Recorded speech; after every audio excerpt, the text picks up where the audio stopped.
Good morning class. आज हम dissolution chapter के कुछ इम्पोर्टेंट क्वेश्चंस करते हैं। ये लास्ट ईयर की बुक है जिसका क्वेश्चन नंबर एक्सरसाइज का 16 है। आई थिंक आपकी न्यू बुक का क्वेश्चन नंबर 17 या 18 होगा। What journal entries would be passed for discharge of following, discharge का मतलब पे करना, फॉलोइंग अनरिकॉर्डेड लाइबिलिटीज, जो अनरिकॉर्डेड लाइबिलिटीज हैं उनको जो पे करना पड़ेगा उसकी जर्नल एंट्रीज क्या होंगी। On the dissolution of a firm of partner A and B, एक फर्म है जिसमें ए और बी पार्टनर हैं, उनकी फर्म डिसॉल्व हो रही है, उसके अंदर अचानक कुछ कॉन्टिजेंट लाइबिलिटीज आ गई। अनरिकॉर्डेड का मतलब क्या होता है, जो अचानक से रिकॉर्ड में नहीं है बुक्स में, इन्हें हम अनरिकॉर्डेड लाइबिलिटी भी बोल सकते हैं और कॉन्टिजेंट लाइबिलिटीज भी बोल सकते हैं। उनका डिस्चार्ज यानी उनकी पेमेंट से रिलेटेड क्या एंट्रीज की जाएंगी at the time of dissolution of a firm. सबसे पहला है there was a contingent liability. Contingent मतलब अचानक एक लाइबिलिटी आई in respect of bill discounted. कोई बीआर थे जिसे हमने बैंक से डिस्काउंट करा रखा था, बट नॉट मेच्योर्ड ऑफ ₹18,500। लेकिन जब हमने बैंक से डिस्काउंट कराया तो बैंक डेट ऑफ मेच्योरिटी पर उसे पैसा मिलना चाहिए था, मेच्योर होना चाहिए था, लेकिन वो मेच्योर नहीं हुए। ठीक है, इसका मतलब जब वो मेच्योर नहीं हुए तो ये 18,500 के जो बिल्स थे ये पैसा हमें बैंक को देना पड़ेगा, क्योंकि बैंक को वो डेट ऑफ मेच्योरिटी पर बीआर का पैसा नहीं मिला। पहला पॉइंट। दूसरा, यहाँ फुल स्टॉप है, इसके बाद नेक्स्ट पॉइंट स्टार्ट हो रहा है। An acceptor of the bill of ₹2,500, एक बीआर का एक्सेप्टर था, 2,500 रुपये का बिल था, बिकेम इंसॉल्वेंट, वो इंसॉल्वेंट हो गया यानी वो पैसा देने की स्थिति में नहीं है। एंड 50 पैसा मतलब 50% इन अ रुपी, एक रुपए में 100 पैसे होते हैं ना, तो 100 का 50 तो फिर 100 50/100 यानी 50%, 50/100 वाज रिकवर्ड। यानी ये दूसरा बंदा है, एक एक्सेप्टर है जिससे हमें 2,500 रुपीज लेना था और उसका हमें सिर्फ 50% मिला। Full stop. The liability of the firm on account of this bill discounted, ये जो ऊपर बिल डिस्काउंट कराया था उसकी लाइबिलिटी, ठीक है। And dishonour has not so far been recorded, और ये जो बिल डिसऑनर हुआ इन दोनों की एंट्रीज हमने बुक्स में कहीं पर भी रिकॉर्ड नहीं की हैं, और अब इन्हें पैसे को हमें वापस तो करना पड़ेगा। बैंक से डिस्काउंट कराया तो बैंक को देना पड़ेगा, तो बिजनेस के लिए क्या हो गया, लॉस। ऐसे ही यहाँ पर 2,500 रुपये में से बिजनेस को 50% मतलब 1,250 रुपीज मिला, तो इसका मतलब 1,250 का लॉस हो गया। तो दोनों ही सिचुएशन में बिजनेस को लॉस हो रहा है और ये लॉस पे करना पड़ेगा। तो लॉस को क्या करते हैं, डेबिट, ठीक है। तो रियलाइजेशन अकाउंट डेबिट होगा। अब ये दो लॉसेस को पे करना पड़ रहा है, एक तो बिल डिस्काउंट जो ये था मेच्योर नहीं हुआ ये वाला, और इसमें से 50%।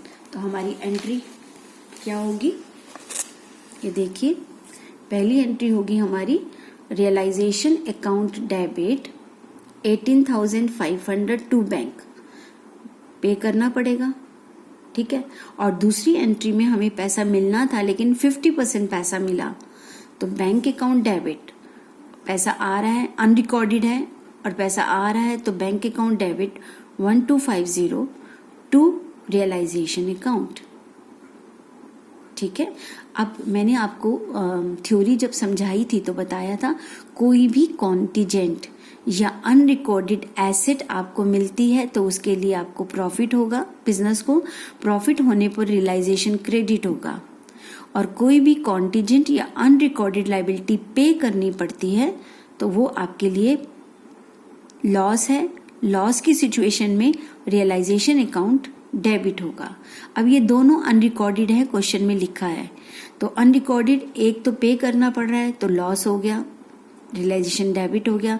एक में आपको मिल रहा है, अनरिकॉर्डेड है लेकिन पैसा मिल रहा है, तो ये बैंक अकाउंट डेबिट, तो रियलाइजेशन क्रेडिट हो गया। नेक्स्ट है हमारा second, there was a contingent liability, अचानक एक liability in respect of a claim for damages, अचानक से कोई लाइबिलिटी आई कि कोई नुकसान हुआ, डैमेजेस हुए थे, उसके लिए क्लेम मांगा गया 75,000 का. सच लाइबिलिटी वाज सेटल्ड फॉर ₹50,000 और इस लाइबिलिटी को हमने बातचीत करके 75,000 की जगह कितने में सेटल कर लिया, 50,000 में, and paid by the partner A. अब और इस फिलहाल इस पैसे को ए ने पे किया. अब बिजनेस में कॉन्टीजेंट का मतलब अचानक आ जाना, जो कि बिजनेस में रिकॉर्डेड नहीं है. अचानक किसी ने डैमेजेस के अगेंस्ट 75,000 का क्लेम किया, हमने सेटल उसको 50,000 में किया, तो बिजनेस के लिए लॉस जितना दिया उतना ही, तो बिजनेस को इसके बदले में देना कितना पड़ा, 50,000, तो 50,000 का ही लॉस हो रहा है बिजनेस के लिए. तो रियलाइजेशन अकाउंट डेबिट 50,000 का होगा. लेकिन ये पैसा फर्म पे नहीं कर रही है, अभी फिलहाल ये पैसा ए पे कर रहा है, तो ए को ये पैसा वापस करना पड़ेगा.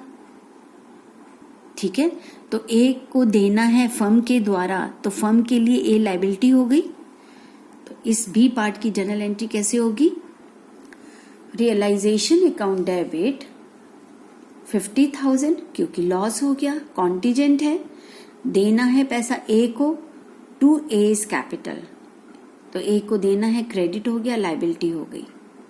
राइट, बाकी नरेशन आप लिख लेंगे. C part, firm will have to pay 10,000 as compensation to an injured employee. Compensation के रूप में किसी एम्प्लॉय को चोट लगी होगी, इंजर्ड है, उसको कंपनसेट करने के लिए 10,000 रुपये पे करना है. विल हैव टू पे 10. ठीक है, which was a contingent liability, ये एक कॉन्टीजेंट लाइबिलिटी है, not accepted by the firm, जिसको फर्म ने एक्सेप्ट नहीं किया था, लेकिन अब फर्म को पे करना पड़ेगा. फर्म ने पहले इसको माना नहीं होगा, इसको कंपनसेशन देना, लेकिन बाद में जब डिसोल्यूशन के टाइम फर्म को उसको देना पड़ा 10,000 रुपये, किसको, एम्प्लॉयज को. तो फर्म के लिए कॉन्टीजेंट लाइबिलिटी है, लॉस हो गया. लॉस होने पर एंट्री क्या करेंगे, realisation account debit to bank 10,000. Loss है तो रियलाइजेशन डेबिट होगा, कैश गया, credit what goes out to bank account 10,000 rupees. ठीक है. D part, ₹5,000 for damages claimed by customer has been disputed by the firm. अब किसी कस्टमर ने claim डाला होगा कि माल नुकसान, टूटा हुआ है, डैमेज है. ठीक है, इट वॉज सेटल्ड एट. अब जब कोई कस्टमर कहता है कि ये खराब निकला माल, तो हमें उसे सेटल तो करना ही पड़ेगा, या तो माल बदल के दें या कुछ और करें. यहाँ पर क्या किया गया, कैसे सेटल किया, settled at 70% by compromise between the customer and the firm. यानी उस 5,000 का जो डैमेज गुड्स था उसको सेटल किया गया 70% पे करके. दोनों में आपस में एग्रीमेंट हो गया होगा. इसका मतलब ये नुकसान फर्म को 5,000 का नहीं हुआ, उसको 5,000 का 70% यानी 3,500, 70% निकालेंगे, पे करना पड़ा. तो लॉस कितने का हुआ, 7,500 रुपीज का. 5,000 का 70% 3,500, तो realisation account debit 3,500 to bank 3,500. ठीक है, तो एक चीज आप हमेशा याद रखें, कभी भी कॉन्टीजेंट या अनरिकॉर्डेड एसेट्स या लाइबिलिटीज आती हैं, तो अगर कॉन्टीजेंट एसेट है तो बिजनेस के लिए प्रॉफिट, अगर कॉन्टीजेंट लाइबिलिटीज है तो बिजनेस के लिए लॉस. लॉस होने पर रियलाइजेशन डेबिट होगा, प्रॉफिट होने पर रियलाइजेशन क्रेडिट होगा. राइट. यस क्लास, अब हम एक और इलिस्ट्रेशन करते हैं. ओल्ड बुक यानी लास्ट ईयर की बुक की ये इलिस्ट्रेशन नंबर 10 है और आपकी न्यू बुक में एक आगे पीछे होगी, आप देख लीजिएगा.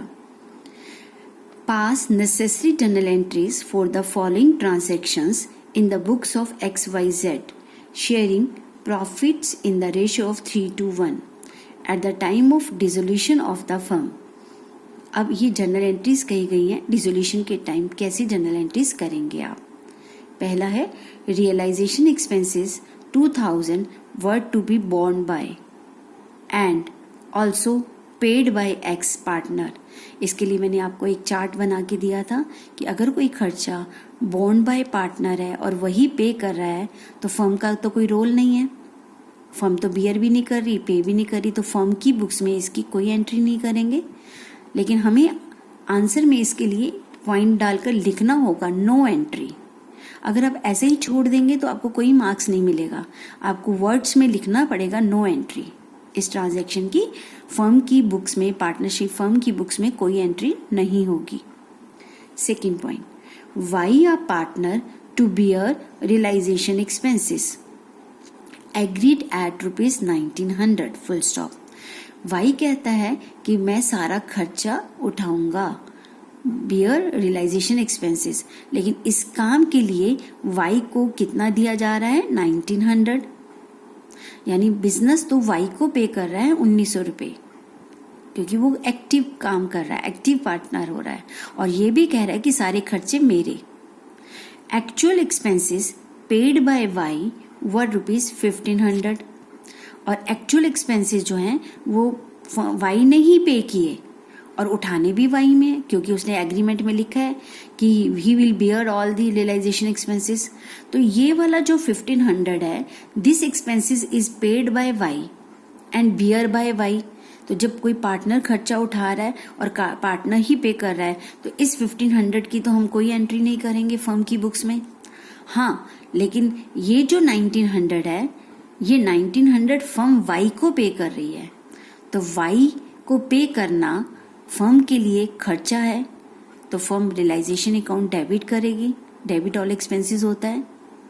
लेकिन देना है, अभी दिया नहीं है वाई को, तो realisation account debit to Y's capital account. जैसा कि मैंने आपको बताया कि आप पहले केस में नो एंट्री लिखेंगे, राइट। अब दूसरी एंट्री में realisation account debit to Y's capital account 1900 rupees, क्योंकि वाई को फर्म अपनी बुक्स में वही एंट्री करेगा जो फर्म ट्रांजैक्शंस करता है, राइट। तो फर्म की ट्रांजैक्शन है, वाई को देना 1900, फर्म के लिए लॉस, वाई को देना है तो वाई को क्रेडिट कर दिया 1900 से। Now third transaction, there was a balance of ₹18,000 in the general reserve on the date of dissolution. जब हमारी फर्म बंद हो रही थी, डिसोल्व हो रही थी, तो जनरल रिजर्व में 18,000 रुपीज थे। तो ये किसके? पार्टनर्स यानी XYZ के। तो ये XYZ में डिस्ट्रीब्यूट होंगे, ये एंट्री तो आप अच्छे से जानते हैं। General reserve account debit to X to Y to Z capital, इस रेशो में डिस्ट्रीब्यूट कर देंगे 3:1 में। Next, Y was given loan of ₹50,000 by the firm. Y को लोन दिया फर्म ने, तो फर्म जब बंद होगी तो Y से पैसा वापस मांगेगी, तो फर्म की बुक्स में एंट्री क्या करेंगे? Bank account debit to Y's loan. पैसा फर्म में वापस आएगा तो बैंक अकाउंट डेबिट कहाँ से आया? वाई को जो लोन दिया था, ठीक है। अब ये दोनों ट्रांजैक्शंस की हम एक बार जनरल एंट्रीज देख लेते हैं। ये बेटा आपकी general reserve account debit to X capital, Y's capital, Z capital, ये मैंने आपको अभी समझाई। वाई से पैसा वापस आएगा जो उसको दिया था, so bank account debit to loan to Y's account, ठीक है। नेक्स्ट ट्रांजैक्शन है Y a partner took a machine for ₹20,000। Y एक पार्टनर है जिसने मशीन ली 20,000 में। अब क्योंकि मशीन तो रियलाइजेशन अकाउंट में ट्रांसफर होकर क्लोज हो चुकी है, उसका अकाउंट ऑन बुक्स रिकॉर्ड्स में हमने मशीनरी को ट्रांसफर कर दिया और वो हमारी बुक्स में कोई नहीं। अब हमें सारी एंट्रीज रियलाइजेशन के थ्रू करनी है। अगर कोई एसेट वाई लेके जा रहा है तो फर्म वाई से वो पैसा लेगी, तो वाई उसके लिए डेटर हो गया। लेना है तो डेबिट करेंगे, देना होता है तो क्रेडिट कर देते हैं। सो वाइज कैपिटल अकाउंट डेबिट। अब आपसे जा तो क्या रहा है? मशीन, लेकिन हम मशीन नहीं लिखेंगे। क्यों? क्योंकि मशीन ट्रांसफर हुई थी रियलाइजेशन में। अब हमें क्या लिखना है? Y's capital account debit to realisation account. हमारी एंट्री क्या होगी? Y's capital account debit to realisation account, right. Next transaction है हमारी point number 6। Z, a partner, agreed to pay a creditor of ₹30,000 for $20,000। Z एक partner है, वो कहता है कि अभी मैं पे कर देता हूँ 30,000 के क्रेडिटर्स को 20,000 में, यानी क्रेडिटर थे 30,000 के, हम उसको कितने में सेटल कर रहे हैं? 20,000 में। अब आपको पता है क्रेडिटर तो रियलाइजेशन में ट्रांसफर हो चुके थे, अब बात रहती है पेमेंट की। अगर बिजनेस इस पैसे को देता तो पे करता, तो बिजनेस से पैसा जाता, बैंक क्रेडिट होता, लेकिन हम क्रेडिटर्स डेबिट नहीं करते, हम क्या डेबिट करते? रियलाइजेशन अकाउंट डेबिट करते। तो रियलाइजेशन टू बैंक करते, लेकिन ये पैसा फर्म तो पे कर नहीं रही है, ये पैसा कौन पे कर रहा है? जेड। तो जेड अभी पे कर रहा है, लेकिन फर्म को वापस तो करना पड़ेगा ना जेड को, तो फर्म के लिए जेड एक लायबिलिटी हो गई। तो हमारी एंट्री क्या होगी? रियलाइजेशन अकाउंट डेबिट टू जेड्स कैपिटल 20,000, जितना कैश देना पड़ रहा है, जितने में हम सेटल कर रहे हैं। इसकी एंट्री देखते हैं। रियलाइजेशन अकाउंट डेबिट टू जेड्स कैपिटल अकाउंट 20,000। ठीक है, बस एक चीज याद रखना है बेटा कि जो भी एसेट रियलाइज होगी वो रियलाइजेशन के थ्रू, कोई भी लायबिलिटी पे होगी रियलाइजेशन के थ्रू, क्योंकि हमने सबसे पहला काम एसेट्स और लायबिलिटीज को ट्रांसफर किया था रियलाइजेशन में, इस वजह से। नेक्स्ट ट्रांजैक्शन है point number 7। A partner had given loan to the firm. अब यहाँ पर पार्टनर ने दिया है लोन फर्म को, यानी फर्म को लोन दिया किसने? ए ने, तो फर्म को वापस भी तो करना है। ₹10,000 it was repaid to him, firm ने इसे वापस कर दिया। अब पार्टनर्स लोन तो हम रियलाइजेशन में ट्रांसफर नहीं करते हैं ना, सबसे पहले समझाया था। अब पार्टनर का लोन वापस जा रहा है, तो पार्टनर्स लोन अकाउंट डेबिट, क्योंकि वो लायबिलिटी क्रेडिट होता है, जब वापस जाएगा तो डेबिट करेंगे। क्या नाम है इसका? एज। तो हमारी एंट्री में क्या होगा? X's loan account debit to bank account. Entry check करते हैं। X's loan account debit to bank account 10,000। Right. Next entry है हमारी point number 8। There was a contingent liability of ₹37,000। अचानक हमें एक लायबिलिटी, हमें का मतलब होता है फर्म को पे करनी है इन रिस्पेक्ट ऑफ बिल्स डिस्काउंटेड। आपने कोई बिल बैंक से डिस्काउंट कर रहे थे बट नॉट मैच्योर्ड, लेकिन बैंक को वो बिल मैच्योर होकर पैसा नहीं मिला, तो यानी हमें बैंक को वापस करना है इतना amount. All the discounted bills were honoured. फिर बाद में पता चला जितने भी हमने बिल्स डिस्काउंट कराए थे वो ऑनर्ड का मतलब मिल गए, डिसऑनर्ड का मतलब नहीं मिले। Honoured but an acceptor of a bill, लेकिन सारा पैसा मिला, लेकिन क्या हुआ? एक एक्सेप्टर जो बिल का था या जिसने हमें पैसा देना था 5,000 का, बिकेम इंसॉल्वेंट, वो दिवालिया घोषित हो गया। एंड 50 पैसा इन अ रूपी वाज रिसीव्ड। अब हमें उससे कितना पैसा मिला? 50 पैसा, यानी 50% रुपीज मिला। The liability of the firm on account of this bill. अब इस बिल से रिलेटेड जो हमारी लायबिलिटी थी, डिस्काउंटेड एंड डिसऑनर्ड, यानी डिस्काउंट कराने की, and dishonoured has not so for been recorded. ये एंट्री हमने कहीं पर भी अभी रिकॉर्ड नहीं करी। बेटा पहले आप इस क्वेश्चन को समझो। ये क्वेश्चन कहता है कि आपका 37,000 डिस्काउंटेड बिल थे जो डिसऑनर हो गए, लेकिन बाद में पता चला सारा पैसा मिल गया, एक 5,000 रुपये का बिल डिसऑनर हुआ है।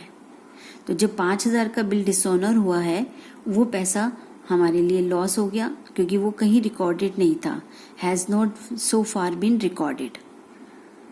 ये जो बिल थे ये कहीं पर भी रिकॉर्डेड नहीं थे, तो अचानक से 5,000 का नुकसान होना हमें देना पड़ेगा। तो एंट्री क्या होगी? Realisation account debit to bank.